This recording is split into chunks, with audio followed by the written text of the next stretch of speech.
원의 방정식을 이론을 설명을 하겠습니다. 일단 원이라고 하는 것이 무엇이냐? 원의 정의가 뭐죠? 원 동그란 거요. 이러면 안 돼요. 그러면은 초딩이에요. 초딩. 원이라고 하는 것은요, 한 점으로부터 같은 거리에 있는 점들의 집합입니다. 자, 한 점으로부터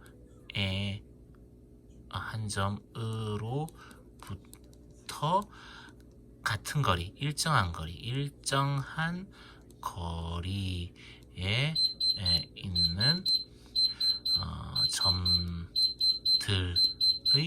집합입니다. 자, 이렇게만 딱 해놓으면은 원인가요? 쌤이 원의 정의가 이거라며요. 중요한 말이 빠졌습니다. 평면상에서요.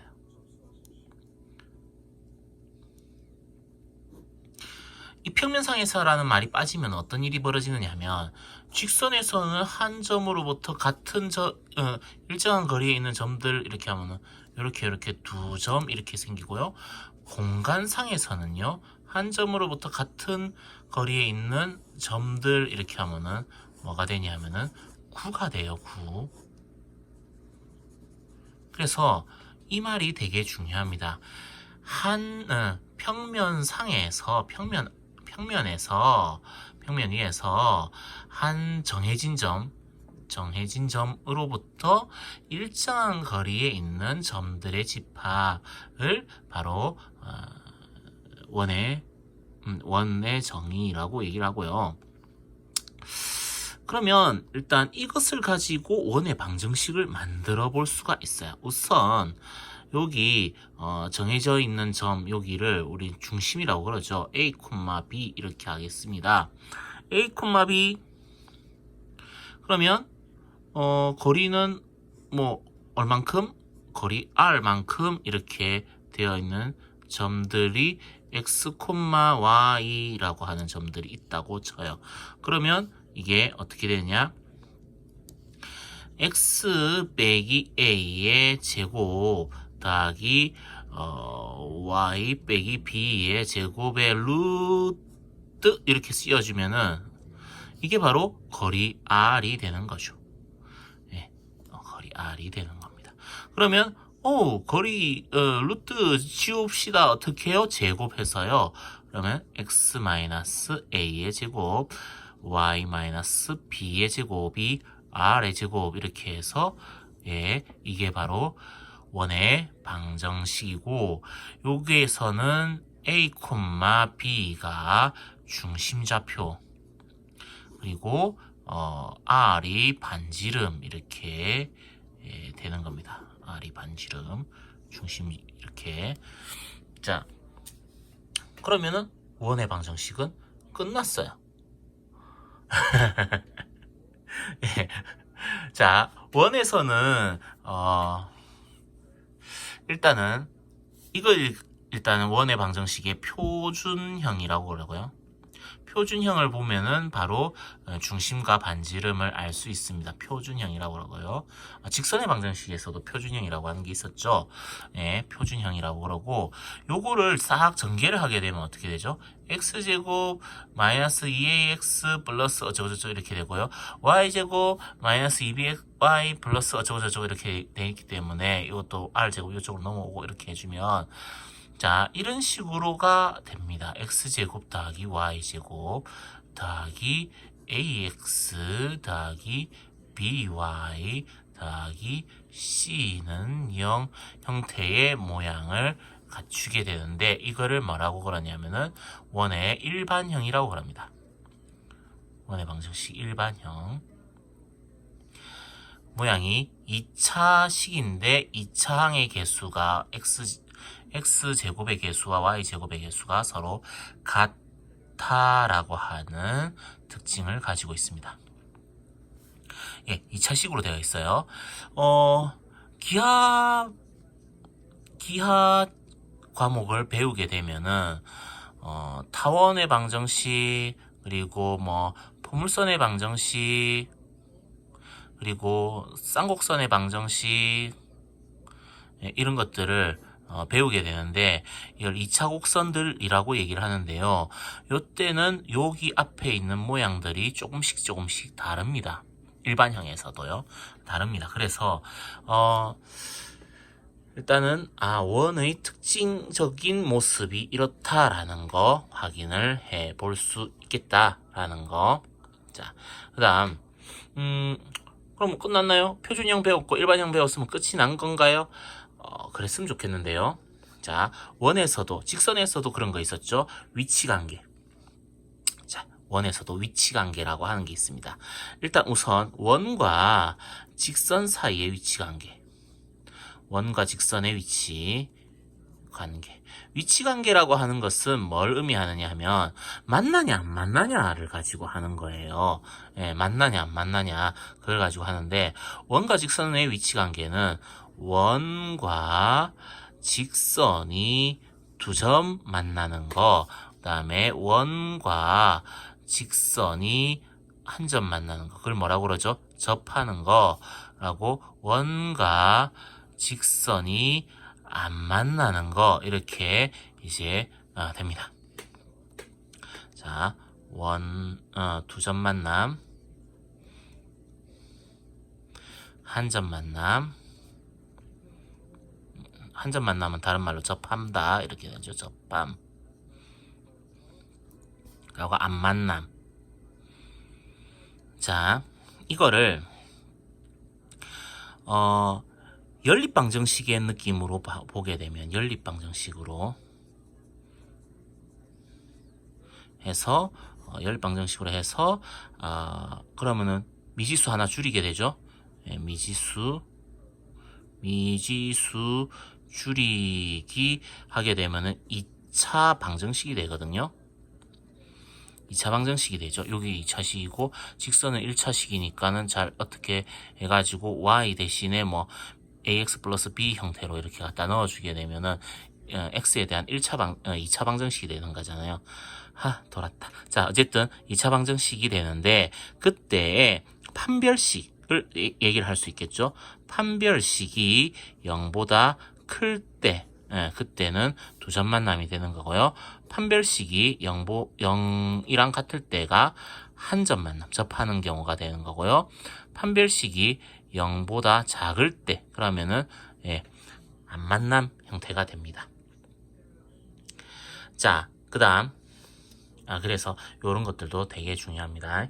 자, 그 다음에 점하고 직선 사이 거리, 중심에서부터 직선까지 거리를 우리 중심에서부터 직선까지 거리를 D라고 하면 D와 반지름, 원의 반지름 R 사이의 거리 관계가 길이 관계가 점에서 직선까지 거리보다 반지름이 더 크다면, 그죠? 반지름이 더 크죠?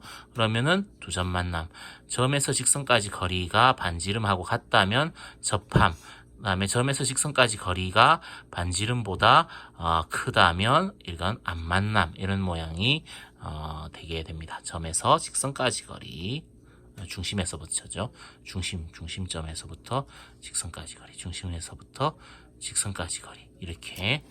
자, 그리고 당연히 이제 이 단원에서는 굉장히 중요하게 접하는 경우에 대해서 되게 많이 물어봅니다. 접선의 방정식을 물어보는 문제들이 되게 많아요. 다음, 자, 원과 원의 위치 관계도 있습니다. 원 n1, 2 n2. 자, 원과 원 사이의 위치 관계도 있는데요. 그 경우는 일단 원과 원이 서로 바깥쪽에 있는 것을 이제 외부에 있다, 이렇게 외부에 있다. 그다음에 바깥쪽에 있는데 서로 한 점 만나는 경우가 있을 수 있겠죠. 이 그림이 자, 그립습니다. 이거를 외접한다. 외부에서 접한다. 이래서 외접한다. 그리고 두 점 만나는 경우가 있을 수 있죠. 두 점 만난다. 그 다음에 안쪽에 들어오는데 이렇게 작은 원이 큰 원 안쪽으로 들어와서 이렇게 한 점 만나는 형태. 자, 이건 두 점 만남. 그 다음에 안쪽에서 접하는 거 내접한다. 그러고 내부에 있다. 큰 원 안에 작은 원이 이렇게 내부에 이렇게 존재할 수 있죠. 내부에 있다. 자, 외부에 있으려면 어떻게 되느냐? 중심과 중심 사이 거리가 반지름들의 합보다 크면 되죠. 자, 중심과 중심 사이 거리를 우리는 D라고 하고요. 반지름 R1, R2 이렇게 하겠습니다. 자, 그러면 D가 뭐보다 크다?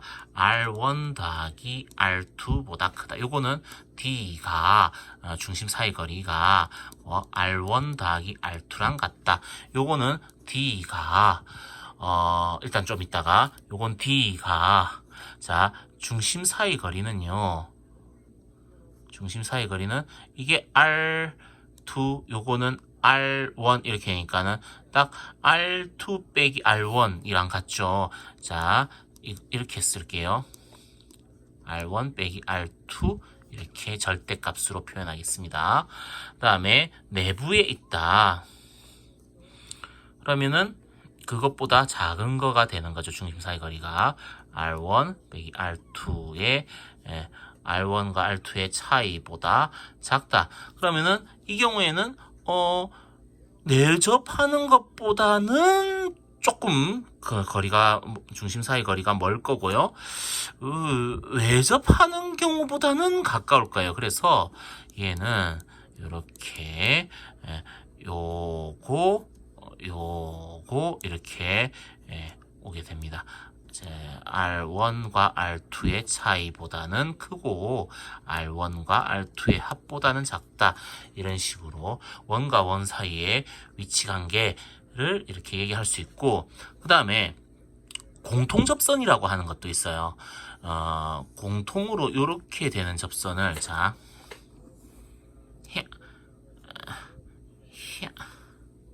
공통으로 이렇게 되는 접선을 공통 외접선이라고 얘기하고요.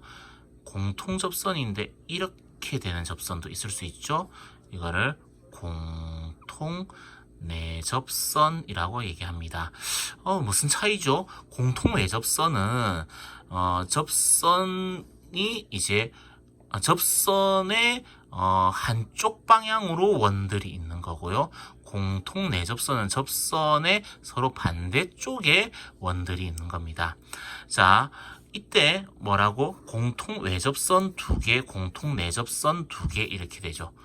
공통 외접선 2개, 공통 내접선 2개 이렇게. 요 경우에는 공통 외접선 2개에 공통 내접선 하나 이렇게 나옵니다. 그죠? 공통 외접선 2개, 공통 내접선 하나. 요 경우에는 공통 내접선이 이제 없어요. 공통 외접선밖에 없습니다. 공통 외접선 2개밖에 없고요. 공통 내접선 없어요. 요거는 공통 외접선이 하나 이렇게 되죠. 공통 외접선이 하나. 요 경우에는 공통 접선 자체가 없습니다. 이렇게 이제 원과 원 사이의 위치 관계에 대해서도 이렇게 확인을 해봤습니다.